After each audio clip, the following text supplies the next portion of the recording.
नमस्कार, न्यूज़ 8 हरियाणा देख रहे हैं और मैं आपके साथ रिया त्रिपाठी। आज की खबरों के इस खास बुलेटिन में आप सभी का स्वागत करती हूं। तो चलिए रुक कर लेते हैं रोहतक के आज के दिन भर की हर छोटी बड़ी खबरों का। देखिए मेरे साथ क्या है रोहतक में खास हेडलाइन के साथ।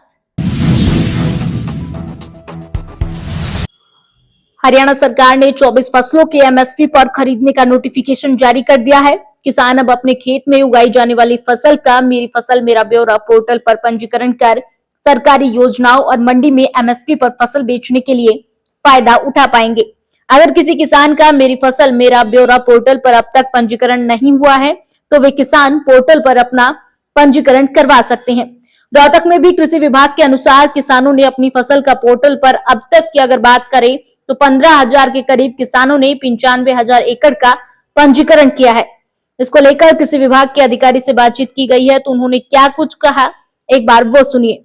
नमस्कार सर, आपके चैनल के माध्यम से मैं एग्रीकल्चर डिपार्टमेंट से Mohit Kumar TA to DDA Rohtak सभी किसानों को बधाई देता हूं डिपार्टमेंट की ओर से कि अपना मेरी फसल मेरा ब्यौरा का जो रजिस्ट्रेशन की बात करें तो अभी टोटल एरिया रजिस्टर्ड जो है वो 95,169 एकड़ का हो चुका है और जो फार्मर रजिस्टर्ड है 15,244 फार्मर ने रजिस्ट्रेशन किया है। और अभी जो रजिस्ट्रेशन की करें तो रजिस्ट्रेशन जो फरवरी तक चलेगा, उसकी अभी कोई लास्ट डेडलाइन नहीं आई है। डेडलाइन आने के बाद बता दी जाएगी आपको।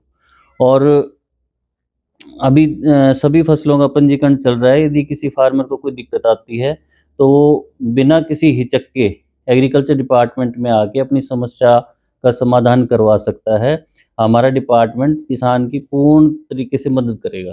कई किसानों का कह रहा है कि पोर्टल नहीं चलता, उसमें परेशानी होती है। वो कई बार इश्यू आ जाता है, इंटरनेट का कोई टेक्निकल इश्यू होता है, फिर थोड़ी बहुत देर बाद वो सॉल्व हो जाता है, ऐसी बात नहीं है। अभी मेरे पास एक किसान आए थे मोखरा खेड़ी रोड से, तो उनका भी ऐसी कोई प्रॉब्लम थी क्योंकि वहाँ उस गांव में चकबंदी नहीं हो रखी थी।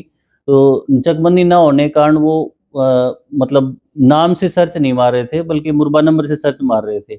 उनका नाम से सर्च मारने के बाद में उनकी प्रॉब्लम को सोल्व कर दिया गया है और उनका रजिस्ट्रेशन हो गया है। और ऐसी कोई दिक्कत फिर भी आती है तो किसान हमारे पास आके अपनी समस्या का समाधान करवा सकता है। तो जो पंजीकरण होना अनिवार्य है? हाँ जी, पंजीकरण करवाना फसल का? हाँ बिल्कुल अनिवार्य है जी। यदि मान लो आपको किसान जो कृषि विभाग से संबंधित कोई स्कीम है, कोई किसानों के लिए हितकारी योजनाएं हैं, उन योजनाओं का लाभ उठाने के लिए उसमें पंजीकरण होना अनिवार्य है। क्योंकि जैसे कि मान लो कोई भी ओलावृष्टि का कोई दिक्कत आती है या कोई किसी तरह की समस्या आती है तो उनका पंजीकरण है या सरकार कोई सहायता देती है पंजीकरण के ऊपर, तो यदि पंजीकरण होगा तो वो सहायता उनको मिलेगी। यदि पंजीकरण नहीं होगा तो अन्यथा उनको सहायता नहीं दी जा सकेगी, क्योंकि गवर्नमेंट की हिदायतें हैं कि पंजीकरण अनिवार्य है। जो काश्तकार किसान थे उनके लिए भी एक बार क्या विशेष हाँ। जो काश्तकार किसान हैं हाँ जी, उनके लिए भी सरकार ने अभी नई बार किया है? नहीं ऐसा तो कोई वो नहीं है जी। पंजीकरण काश्तकार के नाम से भी हो रहा है? हाँ हाँ, काश्तकार के नाम से भी हो रहा है, खुद भी कर सकता है, खुद काश्तकार जो होगा वो भी कर सकता है। और जो यदि मान लो किसी अन्य की कोई फसल बो रहा है तो वो भी करवा सकता है अपना पंजीकरण। रोहतक के जिला विकास भवन स्थित डीआरडीए हॉल में अतिरिक्त उपायुक्त नरेंद्र कुमार की अध्यक्षता में समाधान शिविर का आयोजन किया गया। समाधान शिविर में शहर तथा आसपास के क्षेत्र के 39 नागरिक अपनी विभिन्न प्रकार की समस्या लेकर पहुंचे। अतिरिक्त उपायुक्त ने समस्याओं के त्वरित समाधान के लिए संबंधित अधिकारियों को जरूरी निर्देश दिए। इसके साथ ही उन्होंने कहा कि समाधान शिविर में नागरिकों के लिए अपनी समस्या को कागज पर टाइप करवा कर लाना कोई जरूरी नहीं है। नागरिक सादे कागज पर भी अपने हाथ से लिखकर अपनी समस्या रख सकते हैं। समस्या से संबंधित आवेदन पर अपना मोबाइल नंबर और जरूरी कागजात अवश्य लगाए। मैं नरेंद्र कुमार, अतिरिक्त उपायुक्त रोहतक। आज क्योंकि हमारे जो लघु सचिवालय है वहाँ पे कुछ काम चल रहा था, तो उसके बाद से हम लोगों ने आज से जो जिला विकास भवन है अपना समाधान शिविर वहाँ पर ट्रांसफर करने का फैसला किया है, जिसके बारे में जनता को सूचना भी पहुँचाई गई है। समाधान शिविर में लगातार हमको शिकायतें प्राप्त हो रही हैं। अभी तक जो मेरे पास डेटा है उसमें करीब हमारे पास 440 के आसपास शिकायतें प्राप्त हो चुकी हैं, जिनमें से करीब 260 का निदान किया जा चुका है। तो ऑलमोस्ट हमारा 60% और उससे ऊपर निदान हो चुका है। बाकी का भी हम जल्दी से जल्दी कराने का प्रयास कर रहे हैं। तमाम विभागों के अधिकारी यहाँ पे मौजूद हैं? हाँ, सारे विभागों के अधिकारी और मेनली विभागाध्यक्ष को बोला गया है कि वो ही खुद यहाँ पर आएंगे, जिससे कि जनता की जो समस्या है उसका वहीं के वहीं समाधान कर सकें। रिस्पांस किस तरह का मिल रहा है? देखिए, जनता का रिस्पांस हर तरह का है। यहाँ पे हम लोग कोशिश करते हैं कि जो जनता अपनी आती है उनकी समस्या का वहीं समाधान हो, तो जिनका भी हम लोग वहीं करा पाते हैं। तो देखा गया है कि जनता थोड़ी संतुष्ट है, और आगे भी हमारा प्रयास यही है कि किसी की जो भी परेशानी है उसका हम मौके पर ही निदान करें। मुख्य रूप से किस तरह की शिकायतें जो है यहाँ पर खासतौर पर आती हैं? शिकायतें काफ़ी मिक्स तरह की होती हैं। काफ़ी, अगर मैं कॉमन बात करूं तो एक अपना फैमिली आईडी का हो गया, कुछ कब्जे वाली हो गई, कुछ शिकायतें हमारी बिजली विभाग से संबंधित हैं। तो हर तरह की शिकायतें हैं, जो भी लोगों की रोजमर्रा में परेशानियां आती हैं उसको लेकर आते हैं। अच्छा, लोगों से क्या अपील करेंगे इसके समाधान से? देखिए, हमारे जो माननीय मुख्यमंत्री हैं उनके आदेशानुसार हर जिले में हम समाधान शिविर चला रहे हैं। हमारे डी साहब के मार्गदर्शन में हम यहाँ भी कर रहे हैं। तो कुछ मेरी एक दो अपीलें हैं कि जनता को, जिससे भ्रमित ना हो जनता, कि अगर किसी तरह की उनकी समस्या है तो वो सीधा यहाँ समाधान शिविर में आए। हम लोग उनको निःशुल्क प्रार्थना पत्र, जिनको नहीं लिखना आता है या लिखने में कोई परेशानी होती है, उनके लिए हम यहाँ पे निःशुल्क लिखवा कर उसका समस्या का वहीं समाधान करेंगे। तो वो किसी इस तरह के भ्रम में ना आए कि उनको एक पर्टिकुलर फॉर्मेट में एप्लीकेशन लिख के लाना है। कहीं ना कहीं लोग परेशान होते थे, समाधान शिविर से काफी फायदा उनको मिल रहा है, कह सकते हैं? जी बिल्कुल, समाधान शिविर से क्या हो रहा है कि हर विभाग जो है वहीं एक ही छत के नीचे बैठा हुआ है, तो सारे जो प्रॉब्लम है उसको समझने का काम बहुत जल्दी हो जाता है, जो शायद कभी लेटर्स में पहले खो गया होता था। तो अभी यह है कि तुरंत प्रॉब्लम सॉल्व होती है, उसको समझते हैं, फिर उसके बाद सोल्यूशन भी करते हैं। रोहतक शहर के सोनीपत स्टैंड पर दो किन्नर गुटों में जमकर हंगामा हुआ है। रोहतक की रहने वाली किन्नर परी और किन्नर रुखसाना गुट के बीच एक दूसरे के इलाके में बधाई मांगने को लेकर लड़ाई चल रही है, जिसमें दोनों गुटों में झगड़ा हो गया था और उसके बाद मामला कोर्ट के अधीन चल रहा है। आज दोनों एक बार फिर भिड़ गए। हालांकि हंगामा देखकर आसपास भीड़ इकट्ठा हो गई। वहीं सोनीपत स्टैंड चौक पर खड़ी पुलिस मौके पर पहुंची और समझाने की कोशिश की, लेकिन तभी डायल 112 की टीम वहां पहुंची और उन्हें आर्यनगर थाने में ले जाया गया। जी बताइए क्या नाम? हाँ जी, मेरा नाम परी है। अच्छा परी, बताइए क्या मामला है ये आपको? सर, मामला एक ही है, बार बार आए दिन गुंडागर्दी दिखाना, बलात्कार की धमकियां देना, किडनैपिंग की धमकियां देना, हमारे डेरे पर हमले करवाना, यही मामला है सर। आज भी हम कोर्ट में आ रहे थे तो हमारी आज की वो थी, मेरी गवाही थी, जो इन्होंने थोड़े दिन पहले मेरे गुरुओं के ऊपर प्रहार करवाया था, विंडो से हमारी गाड़ी तोड़वाई थी, और थोड़े दिन पहले 23 तारीख को भी इसने वही हरकत की। तो उसी हरकत की मैंने कल परसों एप्लीकेशन लगाई। फिर मेरे को फ़ोन पे धमकियाँ दी कि तरह बलात्कार करवा देंगे, तरह उठवा देंगे, तरह मरवा देंगे। मैं कल थाने में गई तो इनके जो 2 बंदे थे वो पकड़े गए और 4-5 फरार हैं। 2 बंदे पकड़े गए तो इनकी और उन 2 बंदों की आज कोर्ट में गवाही थी, पेशी थी। तो सर मैं गवाही के लिए आ रही थी, ये मेरी बहन मेरे साथ में थी। तो हम जैसे ही कोर्ट में एंटर हुए तो ये एक लड़के के साथ और थी, उस लड़के के साथ थी, उसने हमको कट्टा दिखाया और कहा कि आज नहीं तना फिर मारूंगा। इसने ये कहते या इसने मारी किलकी, मैंने मारी किलकी, हम हो गए रोड पर नंगे। रोड पर नंगे हो गए, वो छोरा तो गया बाज, ये उड़े पकड़ा गया सर।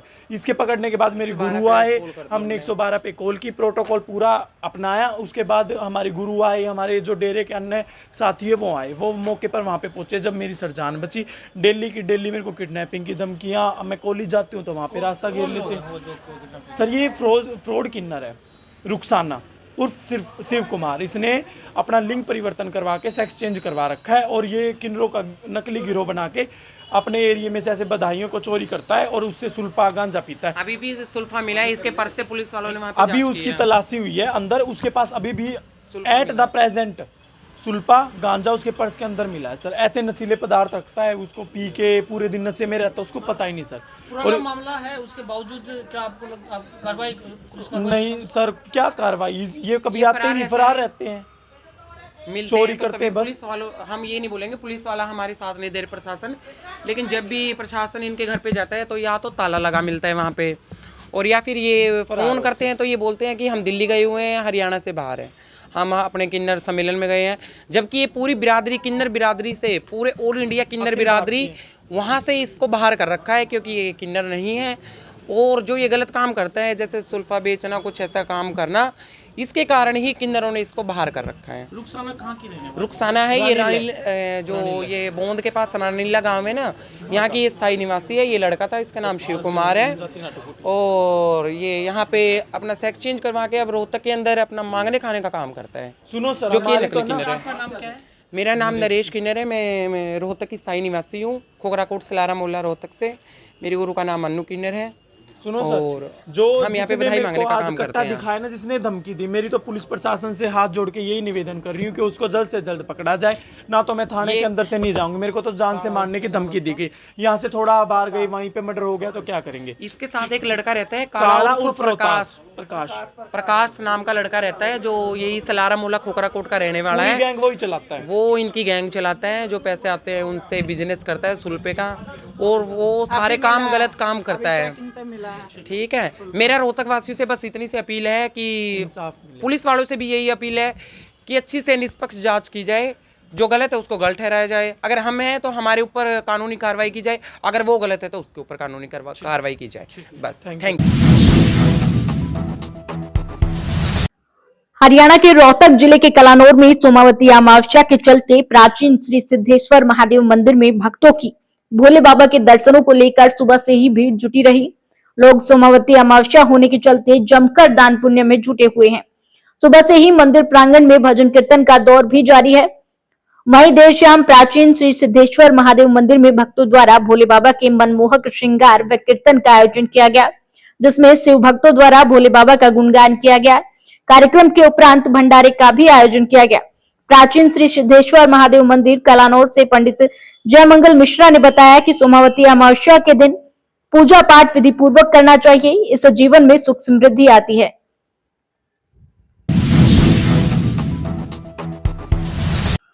रोहतक स्थित महर्षि दयानंद विश्वविद्यालय के रसायन शास्त्र विभाग को भारत सरकार के विज्ञान एवं प्रौद्योगिकी विभाग, विज्ञान एवं प्रौद्योगिकी मंत्रालय द्वारा fund for improvement of science and technology research grant के लिए चुना गया है।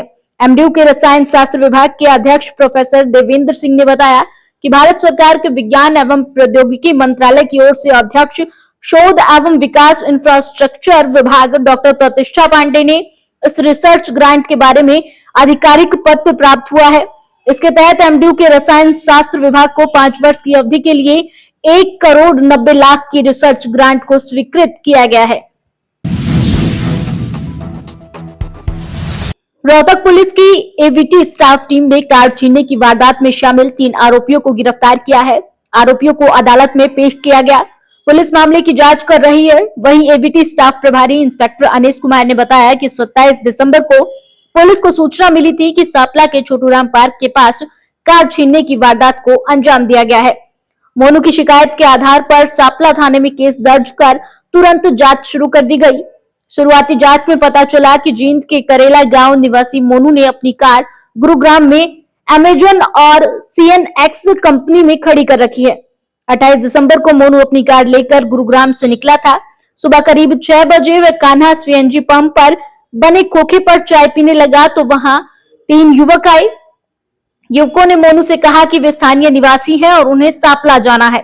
वह उन्हें 50-50 रुपए में सापला छोड़ दे।